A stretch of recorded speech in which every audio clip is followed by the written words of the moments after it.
Dear student, आज मैं जो आपको बताने जा रहा हूँ वो बहुत ही इम्पोर्टेंट टॉपिक है।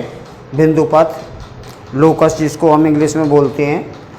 बहुत सारे बच्चे हैं ना इस चीज़ को समझ ही नहीं पाते हैं और 10वां चैप्टर, 11वां चैप्टर और 12वां चैप्टर ये 20 नंबर का है और इस चैप्टर को, इन चैप्टर को बच्चे है ना कॉन्सेप्ट क्लियर नहीं है तो कठिन समझते हैं। वैसे इतने कठिन है नहीं ये चैप्टर, फिर भी बच्चे हैं ना इसको 50% बच्चे ही कर पाते हैं। तो आज मैं जो बताने जा रहा हूँ उस पर अच्छी तरह से गौर करो आप। और 9th क्लास में अगर नहीं पढ़े हो तो पहले इसके कॉन्सेप्ट क्लियर कर लो कि ये 10th चैप्टर जो है इसमें क्या क्या आएगा। तो यहाँ देखिए, सबसे मुख्य काम तो इसमें आपको ये मालूम होना चाहिए सर्वांग सम और समरूपता।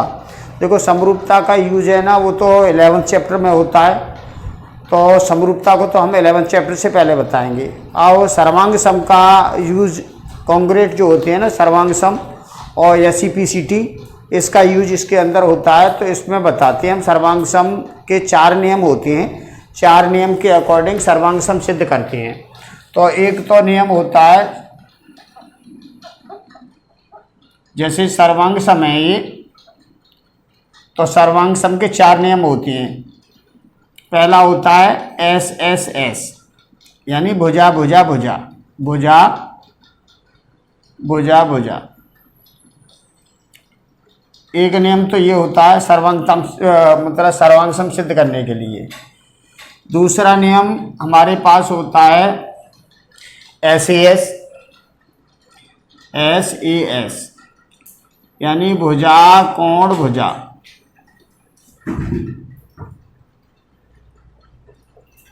Side angle side.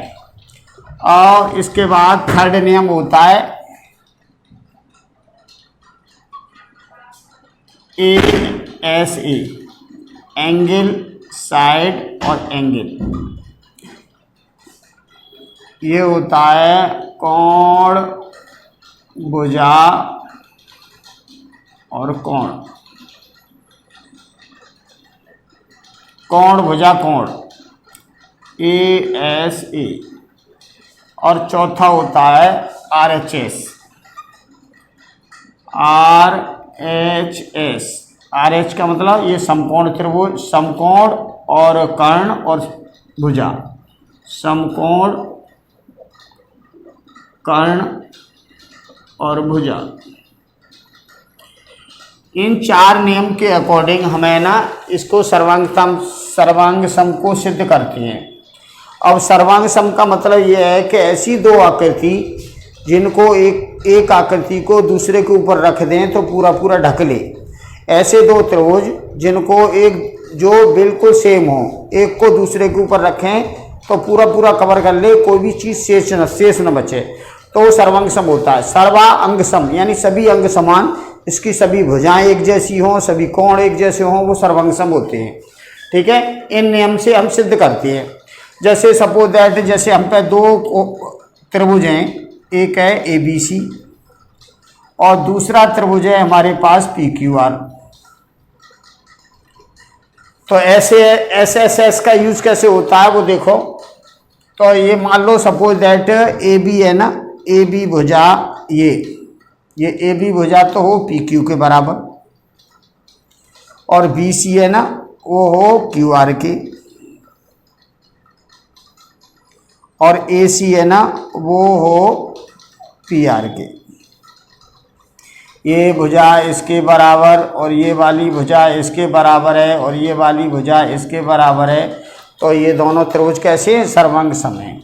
तो यहाँ लिखते कैसे हैं उसको? सर्वांग सम को ऐसे लिखते हैं, त्रिभुज ए बी सी तथा त्रिभुज पी क्यू आर में ये बराबर है, अतः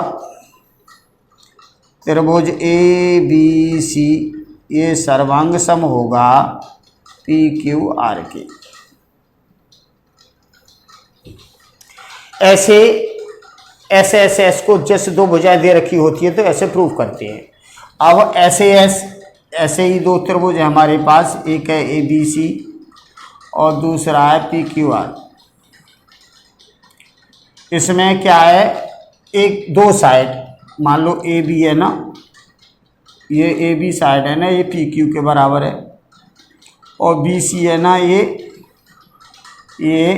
क्यू आर के बराबर है, और एक एंगल बराबर है। कोई भी एंगल ले सकती हो, ये एंगल और ये एंगल, मान लो एंगल ये और ये ही ले लो, कोण बी है ना वो कोण क्यू के बराबर है। तो त्रिभुज ए बी सी सर्वांग सम का निशान ऐसा होता है, दो लाइन और एक तीर का, एक लहर का निशान, और पी क्यू आर ये दोनों सर्वांग सम होंगे। कैसे? साइड एंगल साइड से, यानी दो तो साइड बराबर है और एक एंगल बराबर है। ठीक है, ऐसे करना होगा। अगर ये हो कंडीशन, जैसे दो त्रिभुज हैं, एक है ए बी सी और एक ये पी क्यू आर, इसमें दो एंगल बराबर हो, मान लो ये एंगल है ना इसके बराबर है, कोण ए है ना वो कोण पी के बराबर है, और मान लो ये सी कोण है ना वो इस क्यू के बराबर है, और एक साइड बराबर है, या दोनों ये सी ये पी ए है ना पी के बराबर है, और सी मान लो ये आर के बराबर है, और ये वाली साइड इसके बराबर है, ए सी बराबर है पी आर के। तो त्रिभुज ए बी सी ये सर्वांग सम होगा पी क्यू आर के। आर एच एस देखो, आर एच एस का मतलब होता है राइट एंगल, हाइपोटेनियस और साइड। राइट एंगल यानी इसमें नियम लगेगा दो समकोण त्रिभुज में, यानी दोनों त्रिभुज समकोण होने चाहिए। जैसे ये ए बी सी है, ये भी समकोण है, 90 अंश का कोण है, और ये भी 90 अंश का कोण है, ये पी क्यू आर है। एक तो ये दोनों 90-90 के समकोण होने चाहिए दोनों हैं, और ये वाला है ना हाइपोटेनियस कर्ण इस कर्ण के बराबर होना चाहिए। इसको हम लिखेंगे कोण ए बी सी बराबर है कोण पी क्यू आर, और ए सी है ना वो बराबर है पी आर के, मतलब ये कर्ण इसके बराबर हो। साइड का मतलब ये साइड इसके बराबर हो, या ये साइड इसके बराबर हो, या ये इसके बराबर हो, ये इसके बराबर हो, चलेगा।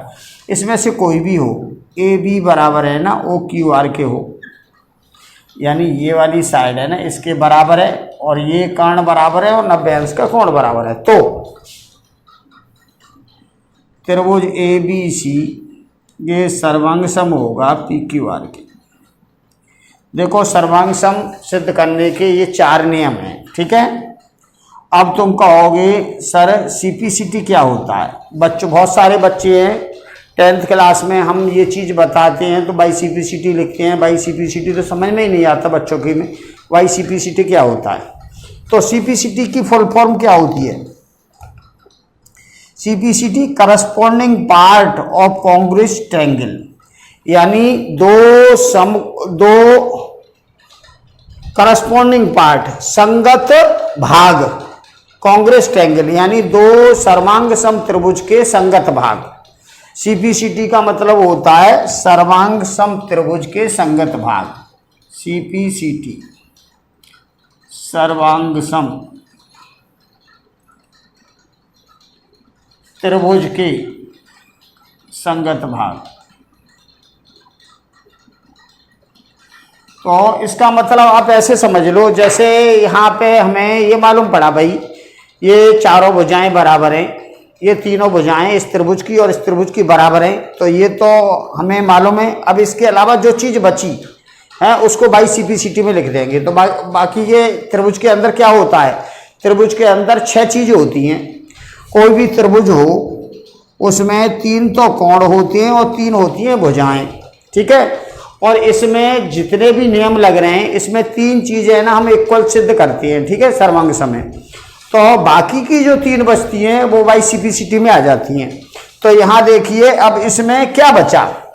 तीनों भुजाएं तो यहाँ दिखा दी बराबर, अब कोण नहीं दिखाए तो कोण आप दिखा दोगे। कोण ए बराबर कोण पी, कोण बी बराबर कोण क्यू, कोण सी बराबर कोण आर। तो इसको लिख सकते हैं बाई सीपीसीटी।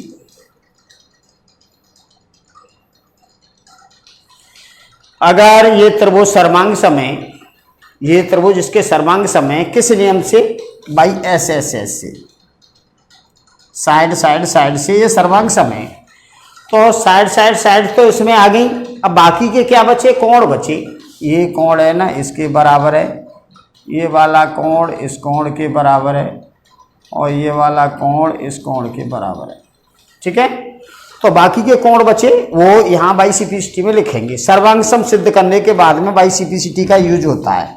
ठीक है, ऐसे ही इधर देखो, यहाँ पे हमने कौन कौन सी भुजाएं बराबर की, ए बी भुजाएं ये इसके बराबर है, और बी सी है ना ओ क्यू आर के बराबर हमने प्रूफ किया, और कोण बी ये कोण क्यू के बराबर सिद्ध किया। बाकी के तीन चीज क्या बची, बाकी की तीन चीज बची, कोण ए बराबर कोण पी, ये कोण इसके बराबर। अब ये कोण बचा सी और आर, कोण सी कोण आर, और एक भुजा बची ए सी और पी आर। तो इसको लिख सकते हैं, ये अगर ये सर्वांग सम है दोनों त्रिभुज, सर्वांग सम का मतलब दोनों त्रिभुज है ना एक जैसे हैं, मतलब सेम सेम है, दोनों एक जैसे, सभी भुजाएं सभी कोण बराबर होते हैं सर्वांग सम के, तो सर्वांग सम सिद्ध कर दिया।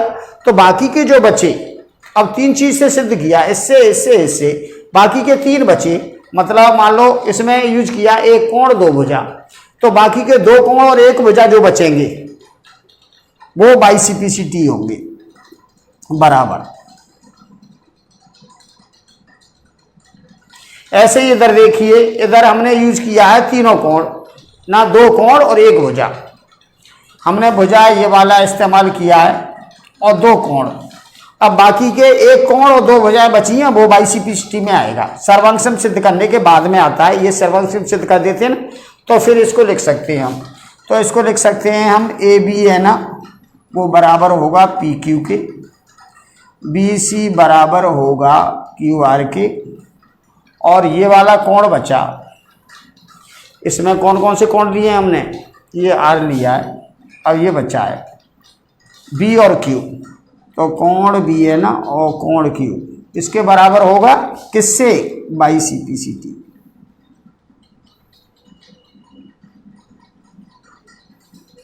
ऐसे ही इधर देखिए, इधर है ना हम ये हाइपोटेन्यूस है कर्ण, और ये एक साइड है ये बराबर, और ये 90 अंश का कोण है। बाकी का क्या बचा हमारे पास, बाकी बचा एक कोण है ना पी के बराबर, और ये सी कोण आर के बराबर, और क्या बचा एक भुजा बची बी सी वाली, इधर बी सी बची और इधर पी क्यू बची, तो बी सी बराबर पी क्यू, ये होगा बाई सिम्प्लिसिटी। तो आपको मालूम पड़ गया सिम्प्लिसिटी का मतलब क्या होता है, corresponding part of congruence triangle, यानी सर्वांग सम त्रिभुज के संगत भाग, सर्वांग सम त्रिभुज के संगत भाग, सर्वांग सम त्रिभुज के संगत भाग। तो यहां देख लीजिए सर्वांग सम त्रिभुज के संगत भाग कौन से, जैसे हमने सर्वांग सम त्रिभुज यहां तक सिद्ध किया, इसमें हमने सर्वांग सम त्रिभुज ये सिद्ध किया, इसमें हमने सर्वांग सम त्रिभुज ये सिद्ध किया, इसमें हमने यहाँ सिद्ध किया। अब सर्वांग सम त्रिभुज सिद्ध करने में यहाँ पे दो भुजाएं और एक कोण इस्तेमाल हुआ, तो बाकी के जो दो कोण और एक भुजा बची है वो बाई सिम्प्लिसिटी में आएंगे। यहाँ देखो दो कोण और एक भुजा का इस्तेमाल हुआ है, तो बाकी के होते कितने, तीन भुजाएं और तीन कोण होते हैं, तो एक कोण बचेगा और दो भुजाएं बचेंगी, वो बाई सिम्प्लिसिटी में आएगा। ठीक है, क्योंकि वो दोनों त्रिभुज है ना सर्वांग सम है, यानी एक जैसे हैं, सभी भुजाएं सभी कोण बराबर हैं, तो बाकी के जो बचे हुए हैं वो भी आपस में बराबर होंगे, तो बाई सिम्प्लिसिटी लिखते हैं। क्लियर, तो ऐसे ये सर्वांग सम सिद्ध करते हैं। अब इसमें सर्वांग सम मैंने आपको इसलिए बताया है कि 10th चैप्टर में हम जितनी भी प्रमेय सिद्ध करेंगे तो सर्वांग सम हमें मालूम होना चाहिए। और समरूप का मतलब क्या होता है, समरूप का मतलब ये होता है जिसके रूप तो एक जैसे हों पर छोटे बड़े हों। यानी कोई बच्चा है, वो अपने पापा का रूप है, तो पापा का समरूप है वो बच्चा। जैसे एक त्रिभुज है, वो ये भी समबाहु त्रिभुज है 3-3 का, और एक समबाहु त्रिभुज है 1-1 भुजा का। तो ये और ये समरूप हैं, रूप एक जैसे हैं पर छोटे बड़े हैं, ये समरूप हैं। ये व्रत है जिसकी त्रिज्या 1 सेंटीमीटर और एक व्रत ये है जिसकी त्रिज्या है ना 2 सेंटीमीटर है, तो ये भी समरूप हैं, रूप एक जैसे हैं, क्योंकि ये भी व्रत है, ये भी व्रत है, ये भी सर्वांग सम त्रिभुज है, ये भी समबाहु त्रिभुज है, ये भी समबाहु त्रिभुज है, तो ये भी समरूप हैं, ये भी समरूप हैं। तो समरूप तो ये होते हैं, ये तो हमें ना 11वें चैप्टर में इसका यूज होगा, तो हाँ बताएंगे। सर्वांग सम में 10वें चैप्टर में इसका यूज होगा, तो अच्छी तरह से देख लो, समझ लो। सर्वांग सम सिद्ध करने के लिए ये एस एस एस भुजा भुजा भुजा का इस्तेमाल हो सकता है, इस नियम का हो सकता है, भुजा कोण भुजा, और कोण भुजा कोण का हो सकता है आर एच एस। आर का मतलब राइट एंगल और हाइपोटेनियस और साइड। हाइपोटेनियस ये होता है कर्ण, और साइड 1, और राइट एंगल यानी 90 अंश का कोण, समकोण, कर्ण और भुजा। तो सर्वांग सम ऐसे सिद्ध होता है। और बाई सीपीसीटी है ना, वो ये होता है, सीपीसीटी का इस्तेमाल वहां होता है जैसे दो त्रिभुज है, सपोज दैट ये त्रिभुज है, ये त्रिभुज है, तो इसमें हमने सर्वांग सम सिद्ध करने में 2 कोण और 1 भुजा का इस्तेमाल किया है। अब बाकी के एक कोण जो 2 भुजाएं बची हैं वो बाई सीपीसीटी में आएगा। क्लियर है? तो ऐसे सर्वांग सम सिद्ध करते हैं, और इसका इस चैप्टर में 10वें चैप्टर में यूज होगा, तो अच्छी तरह से इसको देख लो। अब मैं आपको बताने जा रहा हूं ये बिंदु पथ किसे कहते हैं और बिंदु पथ का मतलब क्या है। तो देखिए बिंदु पथ क्या है। बिंदु पथ ऐसे समझ लो कि कोई भी प्रतिबंध जो दे रखा होता है, उस प्रतिबंध के अकॉर्डिंग, उस प्रतिबंध जो दिए गए प्रतिबंध से समान दूरी पर बिंदुओं से मिलकर बने पथ को बिंदु पथ कहते हैं। ठीक है? मतलब दिए गए प्रतिबंध से समान दूरी पर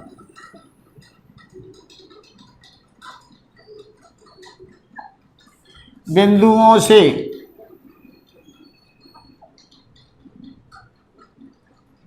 मिलकर बने पथ को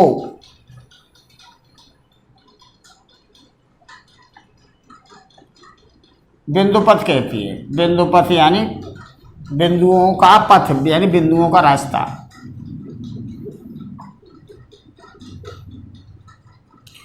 अब आप ये देख लो, जैसे सपोज दैट एक बिंदु का बिंदु पथ क्या होगा, इसका बिंदु पथ क्या होगा।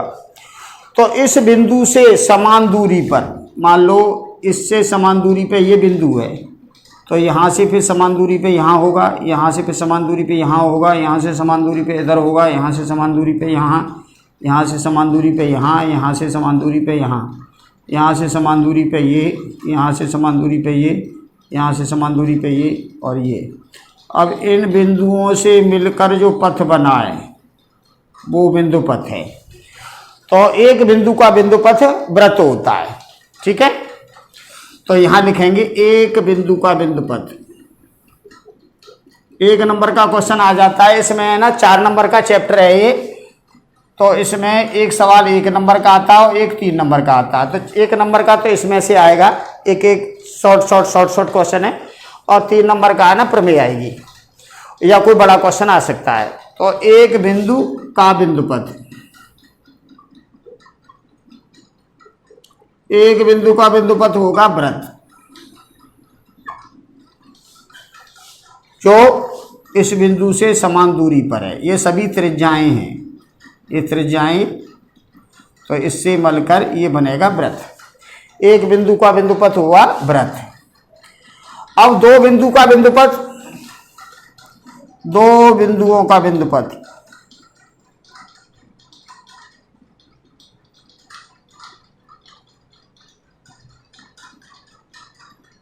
अब दो बिंदुओं का बिंदुपथ क्या होगा, तो देखो ये दो बिंदु हैं, ये ए है और यहाँ बी है, दोनों बिंदुओं को मिला दो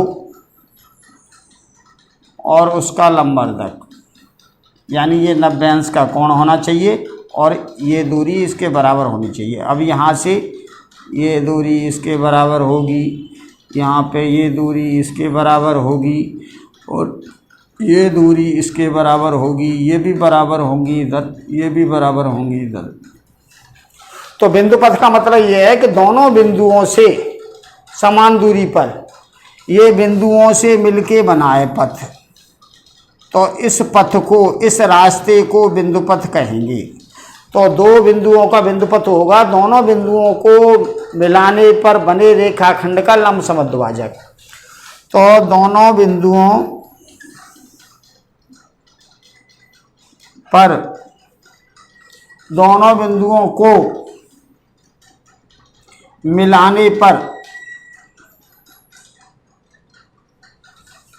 दोनों बिंदुओं को मिलाने से बने रेखाखंड का लंब समद्विभाजक। दोनों बिंदुओं को मिलाने से बने रेखाखंड का लंब समद्विभाजक होता है, लंब समद्विभाजक।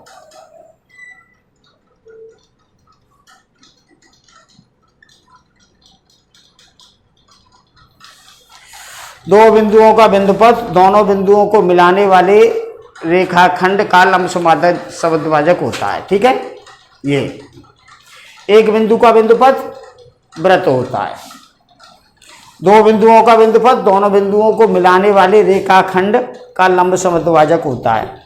अब तीन बिंदुओं का बिंदुपथ,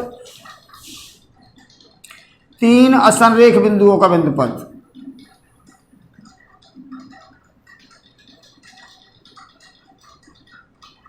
असंरेख बिंदुओं का बिंदुपथ।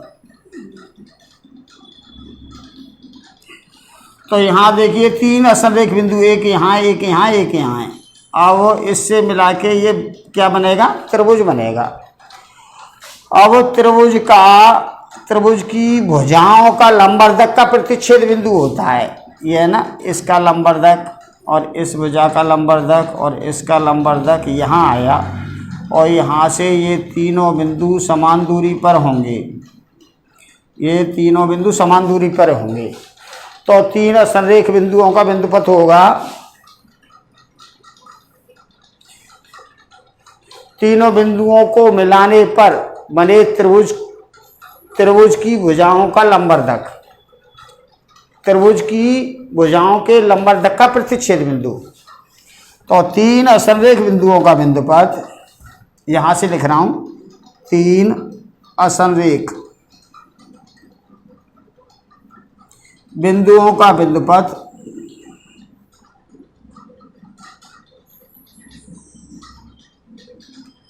तीनों बिंदुओं को